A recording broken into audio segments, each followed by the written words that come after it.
வணக்கம் நேயர்களே, நான் உங்கள் பிரதீப் பாரதி. ரொம்ப நாள் கழிச்சு உங்களை மறுபடியும் சந்திக்கிறதுல ரொம்ப மகிழ்ச்சியா இருக்கு. இன்னைக்கு நாம கேட்க போறது லியோ டால்ஸ்டாய் இவரோட கதைகள். ரஷ்ய எழுத்தாளரான லியோ டால்ஸ்டாய் யதார்த்தமான கதைகள்ல தலை சிறந்தவராகவும் உலகின் மிக சிறந்த நாவலாசிரியர்களில் ஒருவராகவும் கருதப்படுறார். வித்தியாசமான இந்த கதைகளை கேட்கறதுக்கு முன்னாடி நீங்க நம்ம சேனலை இன்னும் சப்ஸ்கிரைப் பண்ணாம இருந்தா உடனே சப்ஸ்கிரைப் பண்ணி நோட்டிபிகேஷனையும் ஆன் பண்ணிக்கோங்க.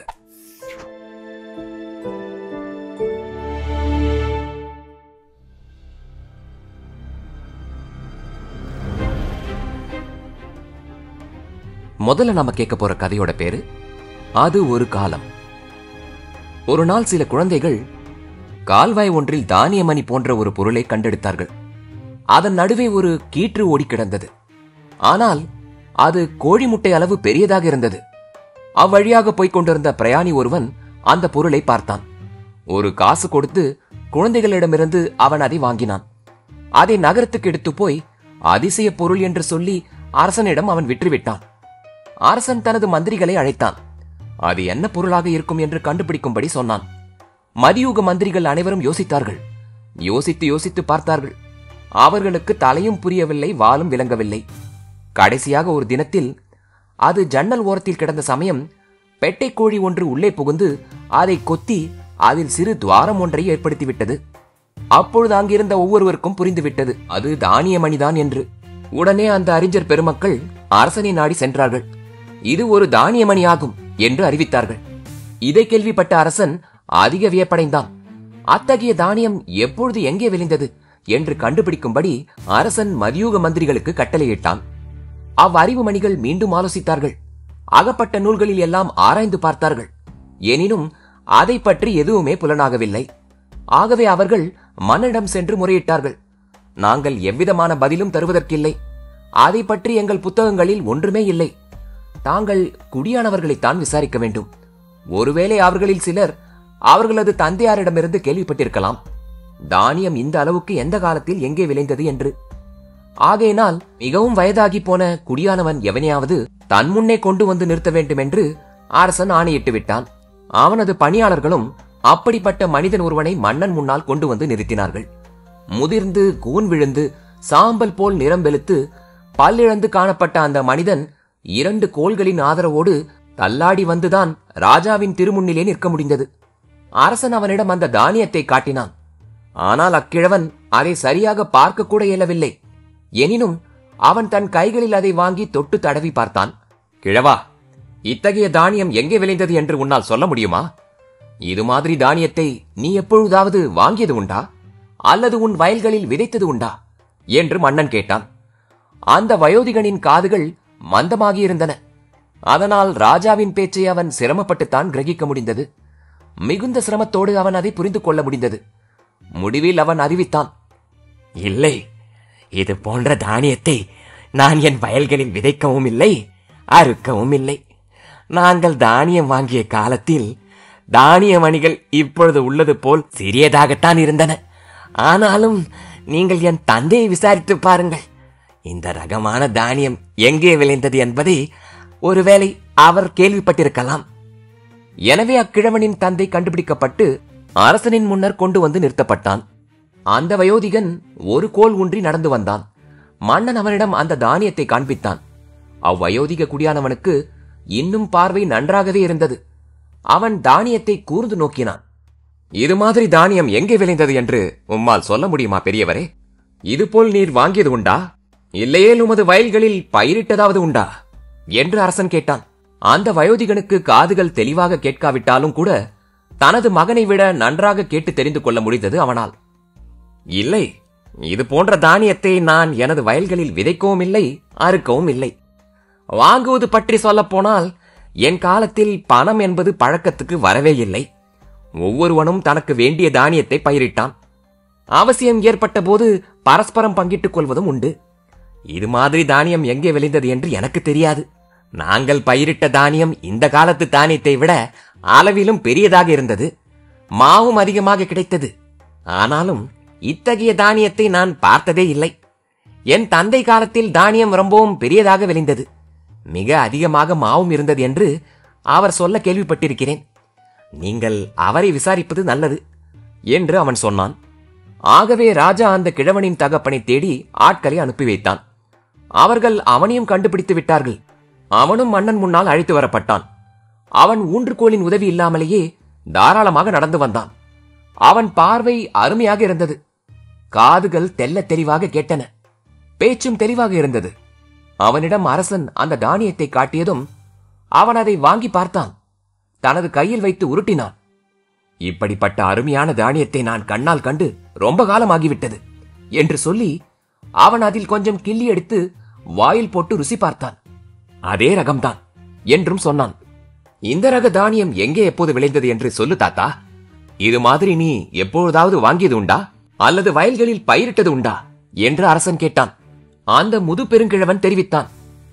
இது போன்ற தானியம் எனது காலத்தில் எங்கு பார்த்தாலும் விளைந்து வந்தது. எனது சின்ன வயதிலேயே இத்தகைய தானியத்தை தின்றுதான் நான் வளர்ந்தேன். மற்றவர்களை ஊட்டி வளர்த்ததும் இது போன்ற தானியத்தால் தான். இந்த ரக தானியத்தையே நாங்கள் விதைத்தோம், அறுத்தோம், கதிரடித்தோம். நீ அதை எங்கிருந்தாவது வாங்கினாயா அல்லது நீயாகவே பயிரிட்டு உருவாக்கினாயா? சொல்லு தாத்தா என்று ராஜா விசாரித்தான். அந்த முதியவன் புன்னகை புரிந்தான். அரசரே, எனது காலத்தில் உணவுப் பொருளை விற்பனை செய்வது அல்லது விலை கொடுத்து வாங்குவது என்கிற பாபத்தை பற்றி யாரும் எண்ணியது கூட கிடையாது.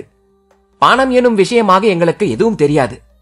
ஒவ்வொருவனுக்கும் அவனுக்கே சொந்தமான தானியம் கிடைத்து வந்தது என்று கூறினான். அப்படியானால் தாத்தா, உன் வயல் எங்கே இருந்தது?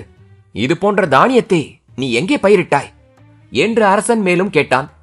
கிழவனும் பதிலளித்தான். கடவுளின் பூமிதான் எனது நிலம். எங்கெங்கு நான் உழுதேனோ அங்கெல்லாம் எனது வயல்தான். நிலம் தாராளமாக கிடந்தது.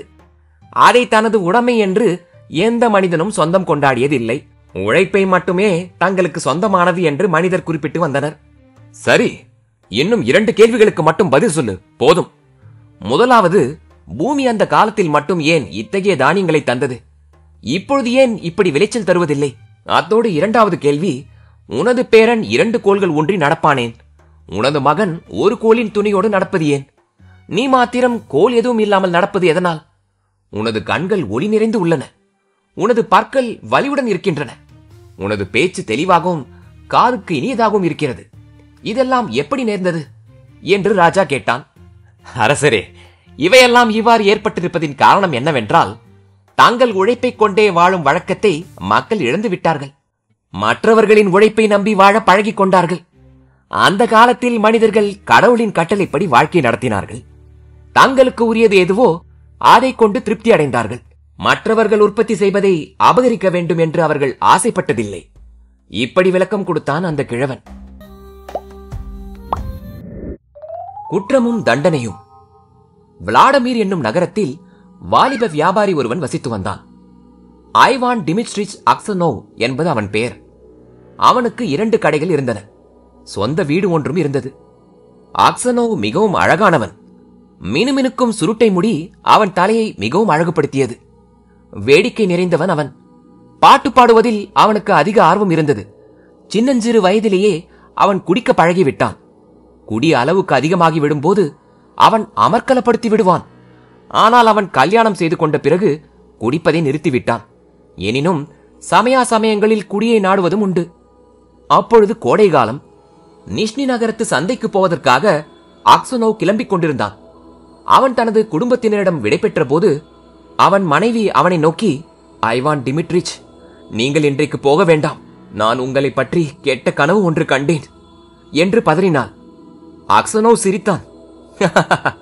நான் சந்தையை அடைந்த உடனேயே தலைக்கால் தெரியாமல் குடித்து போட்டு ஆடுவேன் என்றுதானே நீ பயப்படுகிறாய்? என்ன பயமோ அது எனக்கே புரியவில்லை. நான் கெட்ட சொப்பனம் கண்டேன், அதுதான் எனக்கு தெரியும். நீங்கள் நகரத்திலிருந்து திரும்பி வந்ததாக கனவில் கண்டேன். ஆனால் நீங்கள் உங்கள் தலையில் இருந்த குல்லாவை எடுத்ததும் உங்கள் தலைமுடி பூராவும் ஒரேடியாக நரைத்து போயிருந்தது என்று அவள் பதட்டத்துடன் கூறினாள். அக்சனோவ் மீண்டும் சிரித்தான். அப்படியானால் அதிர்ஷ்டம் என்றுதானே அர்த்தம்? நான் கொண்டு போகிற சரக்குகள் எல்லாவற்றையும் விற்பனை செய்துவிட்டு உனக்கு அன்பளிப்பாக ஏதாவது வாங்கி வருகிறேனா இல்லையா என்று பாரேன் என்று கூறினான். அனைவரிடமும் விடை பெற்றுக் கொண்டு அவன் பயணமானான். அவன் கொஞ்ச தூரம் சென்ற பிறகு தனக்கு அறிமுகமான வியாபாரி ஒருவனை வழியிலே சந்திக்க நேர்ந்தது. 2 பேரும் அன்றைய ராத்திரி பொழுதை கழிப்பதற்காக ஒரே விடுதியில் தங்கினார்கள். இருவரும் ஒன்றாக தேநீர் பருகிவிட்டு அருகருகே இருந்த தனித்தனி அறைகளில் படுத்துறங்க சென்று விட்டார்கள். வெகுநேரம் வரை தூங்கும் வழக்கம் அக்சனோவிடம் கிடையாது. மேலும் குழு குழு என்று இருக்கும் வேளையில் பிரயாணம் செய்வது நல்லது என்று அவன் எண்ணினான். அதனால் பொழுது விடுவதற்கு முன்னரே அவன் வண்டிக்காரனை எழுப்பி வண்டியில் குதிரைகளை பூட்டும்படி கட்டளையிட்டான். பிறகு பின்பக்கத்தில் கூடியிருந்த விடுதி சொந்தக்காரனை தேடிப்போனான். அவன் கணக்குப்படி கொடுக்க வேண்டிய பணத்தை செலுத்திவிட்டு அவன் தனது யாத்திரையை தொடர்ந்தான். சுமார் 25 மைல்களை கடந்த பிறகு குதிரைகளுக்கு தீனி கொடுப்பதற்காக அவன் வண்டியை நிறுத்தினான். அங்கிருந்த விடுதிக்கு போகும் பாதையில் சற்றே ஓய்வெடுத்துக் கொண்ட பிறகு அக்சோனா உள்ளே சென்றான். அவன் தனது இசைக்கருவியை எடுத்து பாட ஆரம்பித்து விட்டான். திடீரென்று மணிகள் ஜன ஜன என்று ஒலிக்க 3 குதிரைகள் பூட்டிய வண்டி ஒன்று அங்கே வந்து நின்றது. அதிலிருந்து பெரிய அதிகாரி ஒருவர் இறங்கினார். அவருக்கு பின்னால் 2 வீரர்கள் வந்தார்கள். அவர் அக்சோனாவை அணுகி விசாரணை செய்ய தொடங்கினார். அவன் யார், எங்கிருந்து வந்தான் என்றெல்லாம் கேட்டார். அவனும் விவரமாக பதிலளித்தான். பிறகு என்னோடு சேர்ந்து டீ சாப்பிடுங்களேன் என்று உபசரித்தான். ஆனால் அந்த அதிகாரி விசாரணையை தொடர்ந்து நடத்தலானார். நேற்று ராத்திரி நீ எங்கே தங்கியிருந்தாய்? நீ தனியாக இருந்தாயா? இன்னொரு வியாபாரியுடன் தங்கினாயா? அந்த வியாபாரியை இன்று காலையில் நீ பார்த்தாயா? விடுவதற்கு முன்பே ஏன் நீ விடுதியை விட்டு புறப்பட்டு வந்தாய் என்றெல்லாம் கேள்வி மேல் கேள்வியாய் கேட்டார். இவ்வாறெல்லாம் தான் ஏன் விசாரிக்கப்பட வேண்டும் என்று அவனுக்கு வியப்பு ஏற்பட்டது. என்றாலும் அக்சனோவ் நடந்த விஷயத்தை விரிவாக எடுத்து கூறினான். நான் என்ன திருடனா, கொள்ளைக்காரனா? என்னை ஏன் இப்படி குறுக்கு விசாரணை செய்கிறீர்கள்? எனது சொந்த தொழில் காரணமாக நான் பிரயாணம் செய்கிறேன். என்னை கேள்வி கேட்க வேண்டிய அவசியமே கிடையாது என்றும் சொன்னான். உடனே அந்த அதிகாரி 2 வீரர்களையும் அருகே அழைத்தார். நான் இந்த வட்டாரத்தின் போலீஸ் அதிகாரி. நேற்று இரவு உன் கூட தங்கியிருந்த வியாபாரி கழுத்தறுப்பட்டு கிடந்தான். அதனால்தான் நான் உன்னை விசாரிக்கிறேன். இப்பொழுது உன் சாமான்களை சோதனை போட வேண்டும் என்று அவர் விளக்கினார். அந்த வீரர்களும் போலீஸ் அதிகாரியும் அக்சனோவின் சாமான்களை எல்லாம் பரிசோதனை போட்டார்கள். திடீரென்று ஒரு பையிலிருந்து கத்தி ஒன்றை கண்டெடுத்த அதிகாரி, இது யார் கத்தி என்று அவர் கேள்வி எழுப்ப அக்சனோவ் பார்த்து அதிர்ந்து விட்டான். ரத்தம் தோய்ந்த கத்தியை கண்டதும் அவன் திடுக்கிட்டான். இந்த கத்தியில் ரத்தம் எப்படி வந்தது? அக்சனோவ் பதில் சொல்ல முயற்சித்தான். அவனுக்கு சரியாக பேச வரவில்லை. நான் எனக்கு தெரியாது, என்னுடையதில்லை என்று அவன் குளறினான். வியாபாரி கழுத்தறுப்பட்டு படுக்கையில் கிடந்தது இன்று காலையில் தெரிந்தது. நீ ஒருவன்தான் அந்த மாதிரி வேலை செய்திருக்க முடியும். வீடு உள்ளே தாழிடப்பட்டு பூட்டப்பட்டிருந்தது. அங்கே வேறு ஆளே கிடையாது. இதோ இரத்தக்கரை படிந்த கத்தி உன் பையிலிருந்து கிடைத்தது. உன் முகமும் உனது நடத்தியும் உன்னை காட்டிக் கொடுக்கின்றன. உண்மையை சொல்லிவிடு. நீ அவனை எப்படி கொலை செய்தாய்? எவ்வளவு பணம் திருடினாய் என்று மிரட்டலுடன் கேட்டார் அந்த அதிகாரி. தான் கொலை செய்யவில்லை. 2 பேரும் சேர்ந்து டீ குடித்துவிட்டு பிரிந்த பிறகு தான் அந்த வியாபாரியை பார்க்கவே இல்லை. தனது சொந்த பணமான 8000 ரூபில்களை தவிர தன்னிடம் வேறு பணமே கிடையாது. அந்த கத்தி தன்னுடையது அல்ல என்று அக்சனோவ் சத்தியம் செய்தான். ஆனாலும் அவன் குரல் கம்மியது. அவன் முகம் வெளிரி தோன்றியது. அவனே குற்றம் செய்து விட்டவனைப் போல பயந்து நடுங்கிக் கொண்டிருந்தான். அவனை கட்டி வண்டியில் ஏற்றும்படி அதிகாரி உத்தரவிட்டார். வீரர்கள் அவன் கால்களை இறுக பிணைத்து அவனை வண்டியினுள் தள்ளிய போது அக்சனோவ் சிலுவை அடையாளம் செய்து கண்ணீர் வடித்தான். அவனது பணமும் சரக்குகளும் அவனிடமிருந்து பறிக்கப்பட்டன. அருகில் உள்ள நகரின் சிறைக்கூடத்துக்கு கைதியாக அனுப்பப்பட்டான் அவன். அவனுடைய நடத்தையை குறித்து விளாடிமிர் நகரத்தில் விசாரணை செய்யப்பட்டது. முன்பெல்லாம் அவன் குடித்து வீண் பொழுது போக்கி வந்தாலும் கூட அவன் நல்ல மனிதன்தான் என்றே அந்த நகரத்தின் வியாபாரிகளும் மற்றவர்களும் அறிவித்தார்கள். பிறகு வழக்கு விசாரணைக்கு வந்தது. ரியஜான் நகரிலிருந்து வந்த வியாபாரியை கொலை செய்து அவனிடமிருந்த 20,000 ரூபில்களை அக்சனோவ் அபகரித்துக் கொண்டான் என்று குற்றம் சாட்டப்பட்டது. அவன் மனைவி குழப்பத்தில் ஆழ்ந்தாள். எதை நம்புவது என்று அவளுக்கு புரியவே இல்லை. அவளது குழந்தைகள் அனைவரும் சின்னம் சிறுசுகள். பால்குடி மறக்காத சிறு பிள்ளை ஒன்றும் இருந்தது.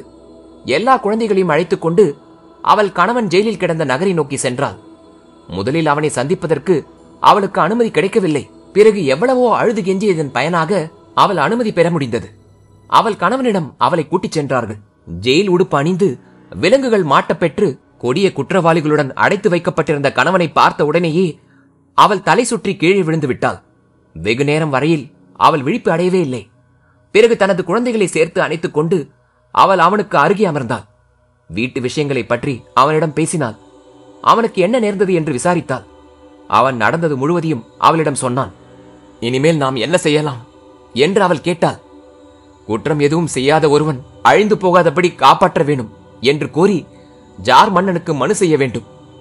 தான் அவ்விதம் ஒரு மனு தயாரித்து ஜாருக்கு அனுப்பியதாகவும் அது ஏற்றுக்கொள்ளப்படவில்லை என்றும் அவள் அறிவித்தாள்.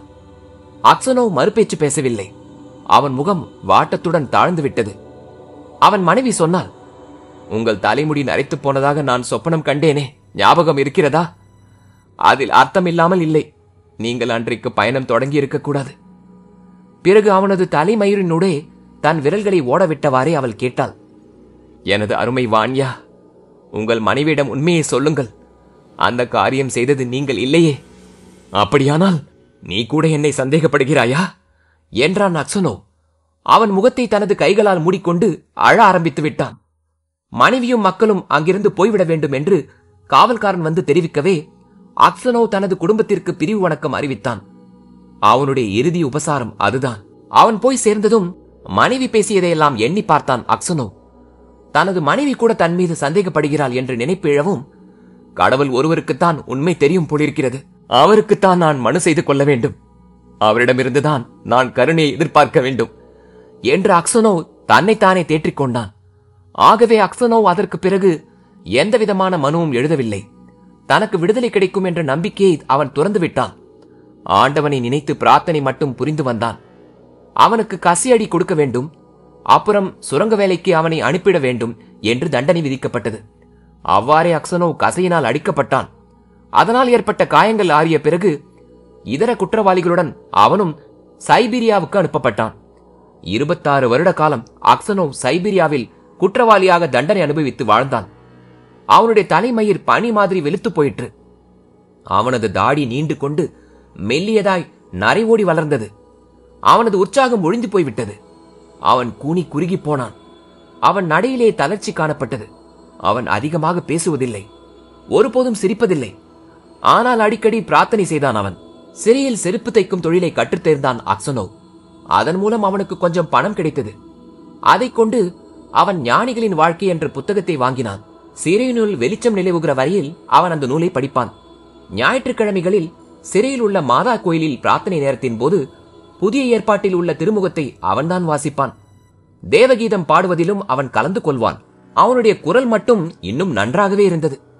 அவனது சாந்த குணத்திற்காக அக்சனோவை சிறை அதிகாரிகள் பெரிதும் விரும்பினார்கள். அவனுடன் வசித்த இதர கைதிகள் அவனிடம் மரியாதை காட்டினார்கள். அவர்கள் அவனை தாத்தா என்றும் ஞானி என்றும் அழைத்து வந்தனர். எதையாவது குறித்து சிறை அதிகாரிகளுக்கு மனு செய்து கொள்ள நேர்ந்தால் அவர்கள் அக்சனோவையே தங்கள் பிரதிநிதியாக தேர்ந்தெடுப்பது வழக்கம். கைதிகளுக்குள் ஏதாவது தகராறு ஏற்பட்டுவிட்டால் விஷயத்தை தீர விசாரித்து விவகாரத்தை தீர்த்து ஒழுங்குபடுத்துவதற்காக அவர்கள் அவனையே நாடினார்கள்.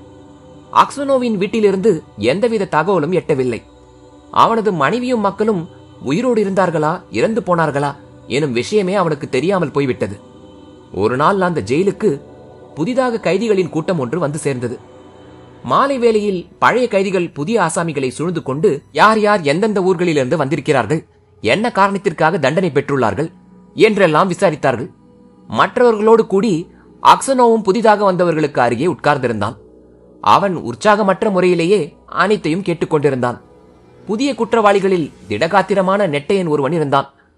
அவனுக்கு 60 வயது இருக்கும். ஒட்ட வெட்டி விடப்பட்ட தாடி வைத்திருந்தான். அவன் தான் எதற்காக கைது செய்யப்பட்டான் என்பதை பற்றி அவன் பேசிக் கொண்டிருந்தான். சறுக்கு வண்டியில் கட்டியிருந்த ஒரு குதிரையை நான் ஓட்டி சென்றேன். அதற்காக என்னை பிடித்துக் கொண்டார்கள். திருட்டு பட்டமும் கட்டிவிட்டார்கள். நான் சொன்னேன், வீட்டுக்கு விரைவாக போய் சேர வேண்டுமே என்றுதான் இந்த குதிரையை அவிழ்த்தேன். அப்புறம் இதை அதன் போக்கிலே விட்டுவிட எண்ணியிருந்தேன். மேலும் அந்த வண்டிக்காரன் எனது நெருங்கிய நண்பனாவான். ஆகையினாலே இதில் தவறு ஒன்றும் கிடையாது என்றேன். இல்லை, நீ திருடத்தான் செய்தா என்கிறார்கள் மற்றவர்கள். ஆனால் நான் எங்கே திருடினேன், எப்படி திருடினேன் என்பது எதையும் அவர்களால் சொல்ல முடியவில்லை. ஒரு சமயம் உண்மையாகவே நான் தவறான ஒரு காரியத்தை செய்தேன். நியாயமாக பார்த்தால் ரொம்ப காலத்துக்கு முன்னாலேயே நான் இங்கே வந்திருக்க வேண்டும். ஆனால் அந்த சந்தர்ப்பத்தில் என்னை யாரும் கண்டு கொள்ளவில்லை. இப்பொழுதோ ஒன்றும் இல்லாததற்காக என்னை இங்கே அனுப்பிவிட்டார்கள். நான் இப்ப சொல்லுவது பொய்தான். முன்னாலே கூட நான் சைபீரியாவுக்கு வந்திருக்கிறேன். ஆனால் ரொம்ப நாள் தங்கியிருக்கவில்லை. நீ எங்கிருந்து வந்திருக்கிறாய் என்று ஒருவன் கேட்டான். விளாடிமிரிலிருந்து. எனது குடும்பத்தாருக்கு அந்த ஊர்தான். மகார் என்பது எனது பெயர். செமினிச் என்றும் என்னை கூப்பிடுவார்கள் என்றான் அவன். அக்சனோவ் தலை நிமிர்ந்து அவனை பார்த்தான். செமினிச், விளாடிமிர் நகரில் உள்ள அக்சனோவ் குடும்பத்தாரை பற்றி உனக்கு ஏதாவது தெரியுமா? அவர்கள் இன்னும் உயிரோடு இருக்கிறார்களா என்று கேட்டான். தெரியாமல் என்ன, ரொம்ப நன்றாக தெரியும். அக்சனோவ் குடும்பத்தினர் நல்ல பணத்தோடு வாழ்கிறார்கள். அவர்களுடைய தகப்பனார் தான் சைபீரியாவில் வசிக்கிறார். அவரும் நம்மை போல் பாபம் செய்தவர் போலிருக்கிறது. அது சரி தாத்தா, நீ எப்படி இங்கே வந்து சேர்ந்தாய் என்றான் மற்றவன். தனது துரதிருஷ்டம் பற்றி பேச அக்சனோவுக்கு இஷ்டமில்லை. அவன் வெறுமனே பெருமூச்செறிந்தான். எனது பாபங்களுக்காக நான் 26 வருட காலம் சிறையில் கிடக்கிறேன் என்று இறுகிய குரலோடு கூறினான். என்ன பாவம் என்று மகார் செமினிச் கேட்டான். ஆனால் அக்சனோவ், எனக்கு ஏற்ற தண்டனையாகத்தான் இருக்கும் என்று மட்டுமே சொன்னான். அவன் அதற்கு மேல் எதுவும் பேசியிருக்க மாட்டான். ஆனால் அவனுடைய சகாக்கள் விஷயத்தை எடுத்து சொன்னார்கள். எவனோ ஒருவன் யாரோ ஒரு வியாபாரியை கொலை செய்துவிட்டு கத்தியை அக்சனோவின் சரக்குகளுக்கிடையே பதுக்கி வைத்து விடவே அவன் அநியாயமாக தண்டிக்கப்பட்டு சைபீரியா வந்து சேர்ந்த விவரத்தை அறிவித்தார்கள். இதை கேள்வியுற்றதும் மகார் செமினிச் அக்சனோவை கூர்ந்து நோக்கினான். தனது முழங்கால் மீது ஓங்கி தட்டிக்கொண்டு அவன் உற்சாகமாக கத்தினான். அட, இது ஆச்சரியம்தான். ஆனால் தாத்தா, நீ எவ்வளவு முதியனாக வளர்ந்து விட்டாய். அவனுக்கு ஏன் அவ்வளவு ஆச்சரியம் ஏற்பட்டது என்றும் அதற்கு முன் அக்சனோவை அவன் எங்கே பார்த்திருக்கிறான் என்றும் மற்றவர்கள் அவனை கேட்டார்கள். ஆனால் மகார் சரியாக பதில் சொல்லவில்லை. நாங்கள் இங்கே சந்திக்க நேர்ந்தது ஆச்சரியமே என்றுதான் சொன்னான். இவ்வார்த்தைகள் அக்சனோவை சிந்திக்க தூண்டின. அந்த வியாபாரியை கொலை செய்தது யார் என்கிற விவரம் இவனுக்கு தெரிந்திருக்குமோ என்று நினைத்தான் அவன். ஆகவே செமினிச், ஒருவேளை நீ அந்த சம்பவம் பற்றி முன்பே கேள்விப்பட்டிருந்தாயோ, அல்லது நீ என்னை இதற்கு முந்தி பார்த்ததுண்டா என்று கேட்டான். கேள்விப்படாமல் இருக்க முடியுமா என்ன? உலகம் பூராவும் வதந்திகள் பறந்து திரிகின்றன. ஆனால் இது ரொம்ப காலத்துக்கு முந்திய சங்கதி. நான் என்ன கேள்விப்பட்டேன் என்பதே எனக்கு மறந்து போய்விட்டது. அந்த வியாபாரியை கொன்றவன் யார் என்பதை நீ கேள்விப்பட்டது உண்டா என்று வினவினான் அக்சனோவ். மகார் செமினிச் சிரித்துவிட்டு சொன்னான். எவனுடைய பையில் கத்தி கண்டெடுக்கப்பட்டதோ அவனைதான் கொலை செய்திருக்க வேண்டும். வேறு எவனாவது அந்த கத்தியை அங்கே பதுக்கி வைத்திருக்க கூடுமே என்றால் அகப்படாமல் இருக்கிற வரையில் அவன் திருடனே என்பது வசனம். உன்னுடைய பைக்குள் அது உன் தலைக்கு கீழே இருந்த போது வேறொருவன் கத்தியை எப்படி திணித்திருக்க முடியும்? அப்படி செய்யும் பொழுது உன் தூக்கம் கலைந்து போயிருக்காதா? இந்த பேச்சை கேட்டதுமே வியாபாரியை கொன்ற ஆள் இவன்தான் என்ற உறுதி அக்சனோவுக்கு ஏற்பட்டது. அவன் எழுந்து அங்கிருந்து போய்விட்டான். அன்று இரவு முழுவதும் அக்சனோவ் தூங்கவே இல்லை. கடுமையான துயரம் அனுபவித்து கிடந்தான் அவன். பல ரகமான நிழல்களும் அவனது மன அரங்கிலே ஊசலிட்டன. அவனுடைய மனைவியின் உருவம் அவன் சந்தைக்கு புறப்பட்ட சமயத்தில் விட்டு பிரிந்த போது காட்சி தந்து நின்ற நிலையில் இப்பொழுதும் தோன்றியது. கண் முன்னால் அவளே நிற்பது போல் தோன்றியது அவனுக்கு. அவள் முகமும் அவளுடைய கண்களும் மிக தெளிவாக புலனாயின. அவள் பேசுவதையும் சிரிப்பதையும் அவன் கேட்டான். அப்புறம் அவன் தனது குழந்தைகளை கண்டான். அந்த காலத்தில் இருந்தது போல் சின்ன சிறுசுகளாக கண்டான். ஒன்று சிறு சட்டை அணிந்திருந்தது, மற்றொன்று அம்மாவின் மார்பில் முகம் புதைத்திருந்தது. அதற்கு பிறகு அவன் தன்னையே முன்பு தான் இருந்தது போல வாலிபமும் உற்சாகமும் நிறைந்த தோற்றத்தில் கண்டான்.